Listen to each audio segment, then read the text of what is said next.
Film Kerala story की सफलता के बाद अब अदा शर्मा नजर आने वाली हैं अपनी अगली फिल्म बस्तर में, जिसे वो नक्सलवाद से लोहा लेती नजर आएंगी। इस वक्त मेरे साथ मौजूद हैं खुद अदा शर्मा। हम उनसे जानेंगे इस किरदार को किस तरह से निभाया है, ये जानेंगे और ये जानने की भी कोशिश करेंगे कि कितना मुश्किल था, कितना चैलेंजिंग था उनके लिए ये रोल निभाना। अदा, द केरल स्टोरी की सफलता के बाद आप एक बहुत ही अलग अंदाज में नजर आ रही हैं। बहुत एक्शन पैक्ड रोल है आपका। नक्सलवाद पर बनी है फिल्म। कितना डिफ़िकल्ट था, कितना चैलेंजिंग था इस तरह का एक्शन भरा रोल निभाना आपके लिए? हाँ, बहुत पहली बात तो बहुत अलग रोल है केरला स्टोरी से, बिकॉज़ केरला स्टोरी में मैं एक विक्टिम हूँ और यहाँ मैं लोगों को बचा रही हूँ। मैं एक वॉरियर हूँ, मैं लड़ रही हूँ। एंड आई थिंक जिन्होंने भी केरला स्टोरी देखी, आई रिमेंबर लास्ट सीन में थिएटर से हम लोगों को वीडियोस काफ़ी मीडिया वालों ने भेजा था कि लोग चैंट कर रहे हैं शालिनी बदला लो, शालिनी बदला लो। तो वो लोग बहुत खुश हो जाएंगे, इसमें मैं सबसे बदला ले रही हूँ। एंड मुश्किल था ऑफ कोर्स। मुझे एक्शन बहुत पसंद है, पर ये कुछ अलग तरीके का एक्शन था, बहुत रियलिस्टिक था। जैसे कमांडो में एक्शन मैंने किया है वो हैंड टू हैंड कॉम्बैट है, लाइक 1 2 3 4 डक पंच ऐसे। पर इसमें वो गन्स के साथ हम लोग एक जंग के बीच में है, तो वो एक्शन एकदम अलग था। मुझे बहुत मज़ा आया। पर अभी आई थिंक महीने हो गए शूट करके, मेरा बैक अभी तक ठीक नहीं हुआ है, क्योंकि I have never done weight training before. तो वो 8 किलो लेके अगर भागना है, उसके लिए बहुत स्ट्रॉन्ग भी आई हैड टू बिकम। तो मुझे वेट गेन भी करना पड़ा, अराउंड कितना वेट गेन किया आपने? 9 to 10 किलोज़ वो फ्लक्चुएट हो रहा था। तो मैंने केले खाए, अराउंड 15 केले रोज़, और अलसी के लड्डूज़ मम्मा ने मुझे दिया, बिकॉज हम लोग जंगल में शूट कर रहे थे। तो एक डब्बा भर के दिया और रात को सोने से पहले मैं 2 बड़े लड्डू खाती थी, बिकॉज हम लोगों को ऐसे ही नहीं गेन करना था, फिट होके एकदम स्ट्रांग होके। बिकॉज यहाँ इसमें जो एक्शन है वो एक अलग लेवल पे है। पहाड़ों पे चढ़ना उतरना, उसमें इतने बड़े बड़े रॉक्स है, उनके बीच से ऐसे भाग के जाना, और हर चीज़ वो गन पकड़ के। और एम्यूनेशन जो है वो बहुत हैवी होता है सीआरपीएफ वालों का। लाइक अपने बॉडी पे ही वो लोग 8-10 किलो कैरी कर रहे हैं हर समय। बैकपैक में खाना, बूट्स के अंदर चीज़ें, अपने वो बेल्ट पे बुलेट सब। तो हाँ, जितना रियलिस्टिकली कर सके उतना किया है। कितने दिनों की प्रिपरेशन आपने की शूटिंग शुरू करने से पहले? और कभी ऐसा लगा कि बहुत मुश्किल है, मुझसे नहीं होगा इस तरह का एक्शन वाला रोल? नहीं, आई थिंक किसी ने मुझे इतना ट्रस्ट किया ये फिल्म में का पार्ट होने के लिए, तो नहीं, ये नहीं होगा मैं नहीं सोच सकती हूँ। इवन अगर कभी कभी इम्पॉसिबल लगता था, बट मैं अपने आप को कन्विंस करती थी कि हो जाएगा। But I think Vipul sir, Sudipto sir का ट्रस्ट इतना था मुझ पे। जैसे मैंने कहा, वो एक बहुत ऊंची पहाड़ से हम लोगों को नीचे आना था, और मेरे पीछे 40 और एक्टर्स थे, जो वो हमारी फोर्स के लोग थे।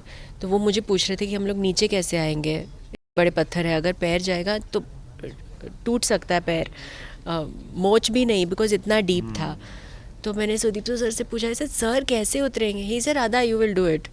तो वो वाला फेथ ना, जो किसी को श्योर है कि ये मैनेज कर लेगा, वो कुछ इम्पॉसिबल चीज़ें भी आई थिंक मैंने कर ली इसमें। पर मैंने एंजॉय किया कि जो नीरजा माधवन है वो कोई और ही है। मैं भी देखती हूँ तो मुझे लगता है कौन नहीं है, ये मैं हुई नहीं।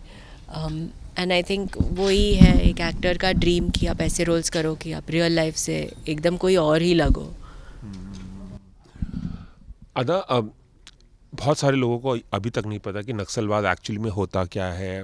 पिछले 50-55 सालों में बहुत कुछ हुआ है इस देश में। नक्सलवाद एक आइडियोलॉजी के तौर पे शुरू हुआ था। ट्राइबल लोगों के लैंड्स हथिया लिए जाते हैं, उनको सताया जाता है, डोमिनेट किया जाता है, ऑप्रेस किया जाता है। और नक्सलवाद जो मूवमेंट है एक अलग तरह का मूवमेंट है। लोग इसे टेररिज्म से भी कंफ्यूज करते हैं। आपको इसके बारे में कितना कुछ पता था जब आपने ये फिल्म साइन की? जो बस्तर में जो घटना हुई थी, सुकमा में जो घटना हुई थी, उसको लेकर जो फिल्म बनी है, आपको कितना कुछ पता था नक्सलवाद के बारे में और कितना कुछ जानने का मौका मिला? टू बी ऑनेस्ट, मुझे नहीं पता था। मुझे बस्तर कहाँ क्या क्या होता है, वहाँ क्यों होता है, नक्सलवाद क्या है, मुझे बिल्कुल नहीं पता था।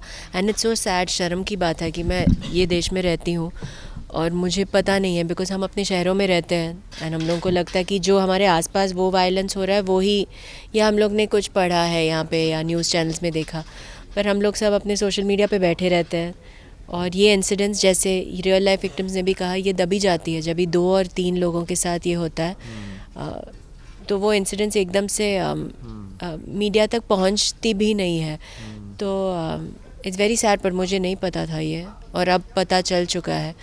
Of course during the making of the film मैं लोगों से मिली, रियल लाइफ आईजी से भी मिली हूँ, बहुत सारे लोग जो कनेक्टेड थे उनसे भी पढ़ा बहुत सारा मटेरियल, तो अब मैं जानने लगी हूँ। एंड आई फील कि हमारे देश से जो भी प्रेम करता है उनको ये फिल्म देखनी चाहिए, बिकॉज ऐसी बड़ी इंसिडेंट 76 हमारे जवान, हमारे देश के लोगों ने ही मारा उनको, एंड वो वॉर में नहीं थे, वो लाइक जंग लड़ते हुए नहीं मरे, उनको पकड़ के क्रूरता से मारा। तो आई फील कि लोगों को डेफिनेटली ये सच बताना बहुत ज़रूरी है। द केरल स्टोरी को लेके काफ़ी कंट्रोवर्सी हुई थी, काफ़ी विवाद हुआ था, कई तरह के इल्ज़ाम लगे थे, प्रोपेगेंडा फिल्मों से ठहराया गया था। क्या आपको लगता है कि बस्तर को लेके भी इस तरह की बातें की जाएंगी? कहा जाएगा कि ये भी एक प्रोपेगेंडा फिल्म है, कहा जाएगा कि ये वन साइडेड स्टोरी है, आपको क्या लगता है और उसे कैसे फेस करेंगे? नहीं, I think because Kerala story से जिन्होंने भी कहा कि प्रोपेगेंडा है, उसके बाद जब हम लोग असली फैक्ट्स लेके आए और उन्होंने देखा, उनके पास कोई जवाब नहीं था तब। तो अगर आप प्रोपेगेंडा बोल रहे हो तो सबको पता है, कुछ लोग बोलेंगे क्यों प्रोपेगेंडा बताइए, तो उनके पास भी कोई प्रूफ होना चाहिए जो उनके पास नहीं थी केरला स्टोरी के लिए। तो आई थिंक इसमें वो डर जाएंगे, अभी नहीं बोलेंगे प्रोपेगेंडा, बिकॉज उनके पास कोई प्रूफ नहीं है, बिकॉज 76 जवान हमारे मरे थे, नक्सलवादी है वहाँ पे, तो आई डोंट थिंक ये होने वाला है ये फिल्म के साथ। एक और सवाल, विक्टिम्स जो हैं, जो सुकमा में वायलेंस हुआ था, जो मारे गए थे सीआरपीएफ के जवान 76, उनके जो फैमिली मेम्बर्स हैं उनसे आपको मिलने का मौका मिला, क्या कुछ कहना चाहेंगे? आपने उनका दर्द शेयर किया, उनसे बातें की, और क्या क्या फीलिंग है इस वक्त आपके मन में? आई थिंक मैं अपने मन की बात बोलूँ, मैं बहुत ही पर्सनलाइज़ करूँगी। अगर आपके पास, और आपके पास सब है, उनके विजुअल्स है, आपको वही इंस्टेड ऑफ मैं बता रही हूँ मुझे कैसे लगा, मेरा क्या लगना इज़ इररेलेवेंट आई थिंक ना। उनको कैसे लगा, उनको क्या लगा, आप उनकी कहानियाँ कहाँ तक लेके जा सकते हो, आप उनकी कहानियाँ देश में सबको बता सकते हो, या आप लोग ऐसे दबे ही रहोगे, ये कहानियाँ आप साइलेंस ही करोगे। तो मेरा कैसे फ़ील होता है, जैसे कोई लड़की भी हमारे कंट्री से जैसे वो फ़ील करेगी, मैं सेम वैसे ही फ़ील करती हूँ। गुस्सा आता है, दुख होता है, बट आई होप कि कोई कुछ करे इसके बारे में और ये कहानियाँ ले ले और सबको बताए। तो मेरा सवाल ये था कि क्या इनमें से किसी ने ऐसी कोई बात बताई आपको जो बहुत टचिंग थी, दिल को छू गई?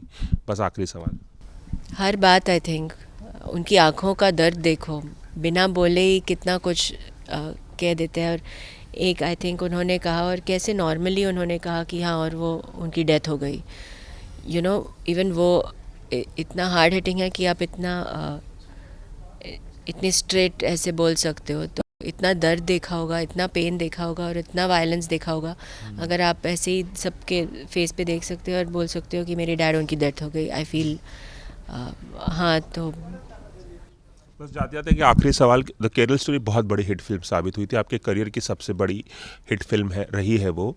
इस फिल्म से कितनी उम्मीदें हैं आपको बस्तर से? मैं एक एक्टर हूँ, मैं फ़िल्म करती हूँ, और फिर मेरी उम्मीदें हैं अब आप मीडिया वालों से कि क्या आप लेके जा सकते हो ऑडियंस तक, बिकॉज़ ऑडियंस और एक एक्टर का ज़रिया, वो बीच का एक मीडिया ही है। तो अगर आप लोगों को दमदार लगा, आप लोगों को लगा कि ये विषय ऑडियंस तक लेके जाना है, तो वो आपका है। आपको क्या लगता है ये फिल्म से, आपको क्या उम्मीदें हैं?